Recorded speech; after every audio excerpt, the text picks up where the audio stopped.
ஒன்றான மெய்தேவனாகிய உம்மையும் நீர் அனுப்பினவராகிய இயேசு கிறிஸ்துவையும் அறிவதே நித்திய ஜீவன் அப்படின்னு யோவான்ல வசனம் சொல்லப்படுது. இப்போ தேவனை அறிகிற அறிவை குறித்து நிறைய காரியங்களை நம்ம பார்த்துட்டு வரோம். இப்போ இந்த நித்திய ஜீவன் அப்படின்னா அதனால என்ன லாபம் பிரதர்? அது பரலோகமானதான நித்திய ஜீவனு, நீங்கள் எதுக்கு நித்திய ஜீவனை பற்றி இங்கே பேசிட்டு இருக்கிறீங்க அப்படின்னு உங்களுக்கு ஒரு கேள்வி கூட இருக்கலாம். ஆண்டவர் சொல்றாரு, நீங்க இந்த பூமியிலே நித்திய ஜீவனை உடையவர்களாக இருக்கணும் ஆண்டவர் விரும்புறாரு. ஏன் அப்படின்னா இந்த நித்திய ஜீவனுக்குள்ளதான் உங்களுடைய சமாதானம் இருக்கு, உங்க சந்தோஷம் இருக்குது, உங்களுடைய நிம்மதி இருக்குது, உங்களுடைய ஆரோக்கியம் இருக்குது, உங்களுடைய பரிசுத்தம் இருக்குது, உங்களுடைய நீதி இருக்குது. எல்லாமே நீங்க ஐஸ்வர்யோட வாழணும் அப்படின்னாலும் இந்த நித்திய ஜீவனுக்குள்ளதான் இருக்குது. இல்லைங்களா? ஏன்னா நித்திய ஜீவன் உடையவரே நம்முடைய திரியேக தேவனாகிய பிதா, குமாரன், பரிசுத்த ஆவியானவர். இப்ப நான் சொன்ன இத்தனை காரியங்களும் எங்க நம்ம லைஃப்ல நடக்கிறது, அது ரொம்ப முக்கியம். இது எங்க நடக்குதுன்னா நம்முடைய இருதயத்துக்குள்ள நடக்கிறது. சரிங்களா? எரேமியா 7:9-10 எல்லாவற்றையும் பார்க்கிலும் இருதயமே திருக்குள்ளதும் மகா கேடு உள்ளதுமா இருக்குது, அதை அறியத்தக்கவன் யார்? 10ஆம் வசனம், கர்த்தராகிய நானே ஒவ்வொருவனுக்கும் அவனவன் வழிகளுக்கும் செய்கைகளின் பலனுக்கும் தக்கதை கொடுக்கும்படிக்கு இருதயத்தை ஆராய்கிறவரும் உள்ளிந்திரியங்களை சோதி அறிகிறவருமாய் இருக்கிறேன் அப்படின்றாரு. நம்முடைய இருதயங்களை ஆராய்ந்து அறிகிறவர் இந்த திரியேக தேவன் தான். சரிங்களா? அப்போ என்னுடைய உள்ளிந்திரியங்களை அவர் ஆராய்ந்து அறிகிறார் அப்படின்னா இருதயத்துக்குள்ள எல்லாத்தையும் அறிந்த ஒரே தேவன் நம்ம ஆண்டவராகிய இயேசு கிறிஸ்து ஒருவர் மாத்திரமே. நீங்க ஆண்டவர் பழைய ஏற்பாட்டில் எரேமியா தீர்க்கதரிசியில ஒரு வாக்கு பண்ணியிருப்பார். நிறைய தீர்க்கதரிசன புக்குங்களை வாக்கு பண்ணியிருப்பார். என்னன்னா, அந்நாட்களே, கடைசி நாட்களே உங்கள் இருதயத்தில் இருக்க கல்லான இருதயத்தை எடுத்து சதையான இருதயத்தை உங்களுக்குள்ள வைப்பேன்னு சொன்னார். அதில் என்னுடைய வார்த்தைகளை எழுதி வைப்பேன் அப்படின்னாரு. இப்போ நமக்கு 2000 வருடங்களுக்கு முன்பாக இருந்து இயேசு மரித்து உயிர் தெழுந்ததுனால நாம் தேவனாலே பிறப்பிக்கப்பட்டவர்களாக இருப்பதனால நம்முடைய கல்லான இருதயத்தை எடுத்து சதையான இருதயத்தை வச்சுட்டாரு, வார்த்தையும் எழுதி வச்சுட்டாரு. ஆனாலும் நம்ம ஏன் நம்முடைய இருதயத்தை கல்லாக்கிட்டே இருக்கிறோம்? இவ்வளோ வாக்கு தத்துவம், இவ்வளோ நிம்மதி, இவ்வளோ சமாதானம், சந்தோஷம் எல்லாம் கொடுத்துட்டாரு. ஆனால் ஏன் என்னுடைய இருதயத்துக்குள்ள நம்முடைய இருதயத்துக்குள்ள அதை நம்மளால ஏன் அனுபவிக்க முடியல? சரிங்களா?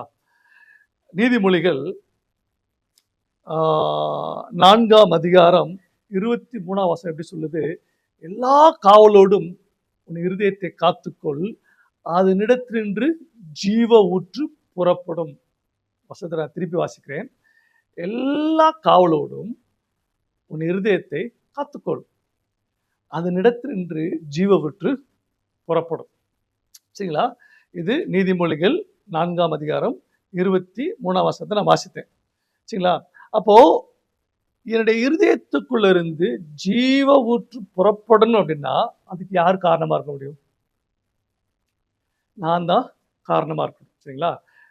ஆண்டவர் நம்ம என்ன ப்ரேயர் பண்றோம்னா, எப்படியாவது இருதயத்தை மாத்துங்க ஆண்டவரே அப்படின்னு ப்ரேயர் பண்ணிட்டு இருக்கோம். அவர் ஆல்ரெடி மாற்றி வச்ச இருதயத்தை தான் நம்ம கல்லாக்கிட்டு இருக்கோம். திருப்பி மாத்துங்க அப்படின்னா அவர் எங்கேருந்து மாற்றுவார்? அப்போ நம்ம என்ன பண்ணணும்? சரிங்களா? இப்போ உங்க இருதயத்துக்குள்ள சந்தோஷம் சமாதானம் இருக்கணும் அப்படின்னா ஆண்டவர் சொன்னாரு, என்னுடைய சமாதானத்தை உங்களுக்கு வைத்து போகிறேன். தேவ சமாதானம் எவ்வளவு பெரிய சமாதானம் இருக்கு பாருங்க. அந்த சமாதானத்தில் நம்ம கொடுத்துருக்காரா, நம்ம எப்படி சமாதானத்தில் இருக்க முடியும்? என்னுடைய இருதயத்துல நடக்கிற காரியங்களுக்கு சமாதானமா இருக்கட்டும், இல்லாட்டி கசப்பாகட்டும், பாசிட்டிவா இருக்கட்டும், நெகட்டிவா இருக்கட்டும், இது எல்லாத்துக்கும் காரணம் யாரா இருக்க முடியும் அப்படின்னா ஆண்டவர் கிடையாது, நான் தான். வசனம் சொல்லுது, உன் இருதயத்தை எல்லா காவலோடும் காத்துக்கொள். அப்போ என் இருதயத்தை நான் தான் காத்துக்கொள்ளணும். எனக்கு தேவன் கொடுத்த அந்த நல்ல இருதயத்தை நான் தான் காத்துக்கொள்ளணும். இப்போ பாருங்களேன், இப்போ கணவன் மனைவி வச்சுக்கோங்களேன். இப்போ என் மனைவி வந்து என்னை வந்து திட்டுறாங்க, இல்லாட்டி கோவமாக பேசுகிறாங்கன்னு வச்சுக்கோங்களேன், என்னை காயப்படுத்துகிறாங்கன்னு வச்சுக்கோங்களேன்,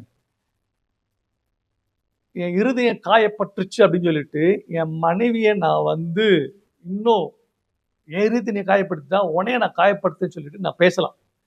அப்படி பேசினா என்ன நடக்கும் அப்படின்னா, என் இருதயம் என்ன ஆகாது, சுகமாகாது. என் இருதயம் எதில் இருக்காது, சமாதானமாக இருக்காது. அப்போ என் இருதயம் சமாதானம் இருக்குன்னா நான் தான் பொறுப்பு. என் இருதயத்துக்கு நான் தான் பொறுப்பு. நல்லா கவனிங்க. என் இருதயத்துக்கு நான் தான் பொறுப்பு. என் இருதயத்துக்குள்ள வரவன் போறவன் எல்லாம் வந்து டான்ஸ் ஆடுறதுக்கும் உள்ள வந்து காயப்படுத்திட்டு போறதுக்கு என் இருதயம் ஒன்றும் புறம்போக்கு நிலமான இருதயம் இது கிடையாது. நல்லா கவனிங்க. என் இருதயத்துக்கு நான் தான் பொறுப்பு. நீங்க சொல்றீங்களா, உங்க இருதயத்துக்கு நான் தான் பொறுப்பு, என் இருதயத்துக்கு நான் தான் பொறுப்பு அப்படின்னு சொல்லி பாருங்களேன். ஒரு நாள் ஒருத்தர் சொன்னாங்க, என்ன சொன்னாங்கன்னா, அவங்க அன்பே செலுத்த மாட்டேன்றாங்க, அவங்க அன்பு காட்ட மாட்டேன்றாங்க அப்படின்னாங்க. நான் அவங்க கிட்ட கேட்டேன், அவங்க கிட்ட தான் அன்பு இல்லையே, நீங்க ஏன் போய் அவங்ககிட்ட போய் அன்பு கேட்குறீங்க, எதிர்பார்க்குறீங்க? உங்ககிட்ட அன்பு இருந்தா நீங்க என்ன பண்ணுங்க, அன்பை கொடுங்க. ஆனா அன்பு உள்ள நம்முடைய தேவனாகிய பிதா குமாரன் பரிசுத்த ஆவியாகிய திரியேக தேவன் நமக்குள்ளே அவருடைய அன்பை ஊற்றிருக்கிறார். இந்த அன்பை நம்ம ருசி பார்க்காம, இந்த அன்பை இருதயத்துக்குள்ள நான் அனுபவிக்காம போறேன் வரவெல்லாம் உங்க இருதயத்தை காயப்படுத்துறதுக்கும், உங்க இருதயத்துல வந்து டான்ஸ் ஆடிட்டு போறதுக்கும், உங்க இருதயத்துல வந்து தேவையில்லாத காரியங்களை விதைத்து போறதுக்கு நீங்க உங்க இருதயம் ஒன்று ஒரு புறம்போக்கு நிலம் அல்ல. புறம்போக்கு நிலம் என்ன தெரியுமா, வேஸ்ட் லேண்ட். போறேன் வரவெல்லாம் ஆடு மாடு மேய்ப்பான், என்னெல்லாம் பண்ணுவான். அப்படிப்பட்ட இருதயமாக நம்ம இருக்கக்கூடாது. சரிங்களா? நம்ம தான் அதுக்கு பொறுப்பு. ஸோ என் இருதயம் என் கையில் தான் இருக்குது. நான் இன்னொரு வசனத்தை வாசிக்கிறேன். நீதிமொழிகள் 27:19, Proverbs 27:19 வாசிக்க பாருங்களேன்.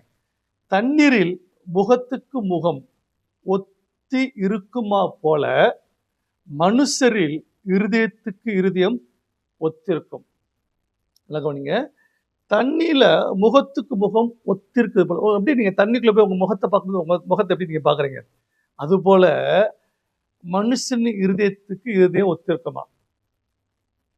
உங்க இருதயத்தை பார்த்து நீங்க எப்படி இருக்கீங்கன்னு நீங்க வெளிக்காட்ட முடியும்.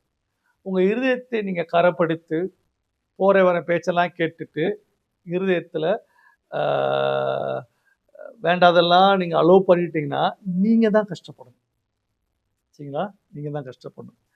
ஸோ என்னுடைய வேதனைக்கு, என்னுடைய எமோஷனுக்கு, எனக்குள்ள வர்ற எல்லா கேள்விகளுக்கும் என் இருதயத்துக்குள்ள இருக்கிற திரியேக தேவனை நான் அலோவ் பண்ணி அந்த ஆவியானவருக்கு இடம் கொடுத்து அவர் ஆளுகை செய்து அவரோடு இணைந்திருக்கிறேன். என்னுடைய இருதயமும் தேவனுடைய இருதயம் ஒன்றா இருக்குதா? இருதயத்துக்கு இருதயம் ஒத்து இருக்கு அப்படின்னா என்னுடைய இருதயமும் தேவ இருதயம் ஒன்றா இருக்குதா, ஒத்து இருக்குதா? அப்படி பார்த்தாதான் உங்களுடைய கணவன் மனைவி உறவு நல்லா இருக்கும். உங்க ஆஃபீஸில் உங்களுடைய பாஸோ உங்க மேனேஜரோ யாரெல்லாம் உங்களை பற்றி ஒன்று பேசுகிறாங்களா, இல்லை உங்கள் வீட்டு பக்கத்து வீட்டு எய்த்து வீட்டுலையும் ஏதோ ஒன்று பேசிட்டு போயிடுறாங்க, காயப்படுத்திட்டு போயிடறாங்க, ஐயோ காயப்படுத்திட்டாங்க அப்படியே துக்கத்தில் இருக்கீங்களா? அவன் பேசுகிற பேச்சுக்கு உங்கள் இருதயம் காயப்படுறதுக்கு நீங்கள் விட்டு கொடுத்தீங்க அப்படின்னா பிசாசானவனுக்கு நீங்கள் இடம் கொடுக்குறீங்க. சரிங்களா? கசப்போ வெறுப்போ வைராக்கியமோ ஒன்றும் நம்முடைய இருதயத்துக்குள்ள அது தோன்றக்கூடாது. ஜீவநதி, ஜீவனை கொடுக்கிற, நித்திய ஜீவனை கொடுக்கிற தேவன் நமக்குள்ள இருக்கிறார். நமக்குள்ள அந்த நித்திய ஜீவன், சந்தோஷம், சமாதானம், ஐக்கியம், ஒருவரையும் நம்மளை விட மேன்மையாய் பார்க்கணும், மற்றவங்களை கனப்படுத்தணும். ஏன்னா இது எல்லாமே திரியத்தில் இருக்குது. பிதாவாகிய தேவன் குமாரனை கனப்படுத்துகிறார், மேன்மையாய் பார்க்கிறார். குமாரன் பிதாவாகிய தேவனை மேன்மையாய் பார்க்கிறார், கனப்படுத்துகிறார். பரிசுத்த ஆவியானவரும் பிதாவாகிய தேவனையும் குமாரனாகிய இயேசு கிறிஸ்துவையும் கனப்படுத்துறார், மேன்மைப்படுத்துறார். பிதாவும் குமாரனாகிய இயேசு கிறிஸ்து பரிசுத்தாவியரை மேன்மைப்படுத்துறார், கனப்படுத்துறார். இது நீங்க நீங்க வந்து அந்த திரியகத்துக்குள்ள எல்லாம் பார்க்க முடியும். அவங்களுக்குள்ள, அவங்க மூவருக்குள்ள என்ன இருக்குதோ அதைத்தான் நமக்குள்ள வைத்து நம்ம கிட்ட அவரு எக்ஸ்பெக்ட் பண்றாரு. எங்கேயோ அவர்கிட்ட இல்லாத நம்ம கிட்ட ஒண்ணு செஞ்சு காமிங்க, செய்யுங்க அப்படி ரோபோட்டிக் தான் நம்மளை அனுப்பல அவர். அவங்களுக்குள்ள என்ன உறவு இருக்குதோ, என்ன ஐக்கியம், என்ன அன்பு, என்ன சந்தோஷம். குமாரனாகிய இயேசு கிறிஸ்து பிதாவுடைய நாமத்தை உயர்த்துறாரு. பிதாவாகிய தேவன் குமாரனாகிய இயேசு கிறிஸ்து நாமத்தை எல்லா நாமங்களுக்கு மேலாக உயர்த்துகிறார். இயேசு கிறிஸ்து பூமியில இருக்கும்போது சொல்றாரு, நீங்க எதை வேணா சொல்லுங்க, மன்னிக்கப்படும். ஆனா பரிசுத்தாவிக்கு விரோதமா ஏதாவது சொன்னீங்களா அது மன்னிக்கப்படாது அப்படின்றாரு. அந்த அளவுக்கு பரிசுத்த என்ன பண்றாரு, கனப்படுத்துறாரு. சோ நம்முடைய இருதயம் இந்த தேவன் எந்த அளவுக்கு அறிதோ, அவருடைய குணாதிசயங்கள், அவருடைய அன்பு, அவருடைய சந்தோஷம், இதெல்லாம் நமக்குள்ள இருந்து ஜீவ நதியாய் புறப்பட்டு வரும். ஸோ நான் மறுபடியும் சொல்றேன், நீங்க எந்த அளவுக்கு தேவனை அறிந்து அவருடைய உறவுக்குள்ள, அந்த திரியேக தேவனுடைய அந்த குடும்பத்துக்குள்ள, அந்த ஃபேமிலிக்குள்ள, அந்த கம்யூனிட்டிக்குள்ள, அந்த கார்ப்பரேட் ஃபெல்லோஷிப்புக்குள்ள நீங்கள் நானும் வரோமோ, அங்க உங்களுக்கு சந்தோஷம், சமாதானம், ஐக்கியம், உங்க குடும்பம் ஒரு குட்டி குடும்பமா மாறும். அவங்க பிள்ளைகள் உங்களை பார்க்கும்போது, உங்களுக்கும் நீங்களும் உங்க கணவன் மனைவியா இருக்கிற அந்த அன்புக்குள்ள உங்க பிள்ளைகள் பார்க்கும் பொழுது அது வீடே சந்தோஷமா இருக்கும். பணத்தை வச்சு குடும்பம் கிடையாதுங்க. நல்லா கவனிங்க. நீங்க என்ன வேணா இருக்கலாம். இருதயம் உடைஞ்சிருச்சு, ஆவி நொறுங்கிருச்சு அப்படின்னா எலும்புகளை உலர பண்ணும். சரிங்களா? மன மகிழ்ச்சி நல்ல ஔஷதம். அப்படின்னா என்ன அர்த்தம்னா, உங்களுடைய இருதயம் களி கூர்ந்துட்டு சமாதானத்தை இருந்ததுன்னா அதுதான் நல்ல மெடிசன், நல்ல மருந்து. ஔஷதன்றது வந்து இன்னொரு தமிழ் ஆக்கம் என்னன்னா மருந்து. Joyful heart is a good medicine அப்படின்னு சொல்லுது. Joyful heart is a good medicine. The broken spirit will dry up your bones. நம்முடைய எலும்புகளை உலர பண்ணிடும். ஸோ இருதயத்துக்கு நீங்க தான் பொறுப்பு, உங்க இருதயத்துக்கு நீங்க தான் பொறுப்பு. நீங்க என்ன பண்ணக்கூடாது தெரியுமா? நம்ம ஆட்கள் எல்லாத்தையும் தப்பு தப்பாவே எடுத்துவோம். இந்த செய்தியை கேட்டுட்டு கணவன் மனைவி பக்கத்தில் உட்காந்து கேட்டீங்க அப்படின்னு வச்சுங்களேன், நல்லா மனைவியை நான் காயப்படுத்திட்டு, நல்லா என் மனைவியை காயப்படுத்துற மாதிரி காரியங்களை பேசிட்டு, ஓ இருதயத்துக்கு நீ தான் பொறுப்பு, ஓ இருதயம் உன் கையில தான் இருக்கு அப்படி சொல்லக்கூடாது. சரியா? நான் என் மனைவியை நான் காயப்படுத்தக்கூடாது. சரிங்களா? ஒருவேளை என் மனைவி என்னை காயப்படுத்தி என் இருதயம் உடையாம பாதுகாக்க வேண்டியது நான் தான். ஸோ எப்பயுமே நம்ம என்ன பண்ணுவோம்னா அடுத்தால தான் காட்டுவோம். எனக்கு வர்றது எனக்கு மாத்திரம்தான், நான் தான் எடுக்கணும். சரிங்களா? அப்படி வாழுங்க. ஆண்டவர் அதுக்கு கிருபையை கொடுத்திருக்கிறார். உங்களை சந்தோஷமாய் ஒரு குட்டி பரலோக குடும்பமாய் ஆண்டவர் வைக்க விரும்புகிறார். கர்த்தருடைய நாமம் மகிமைப்படுவதாக.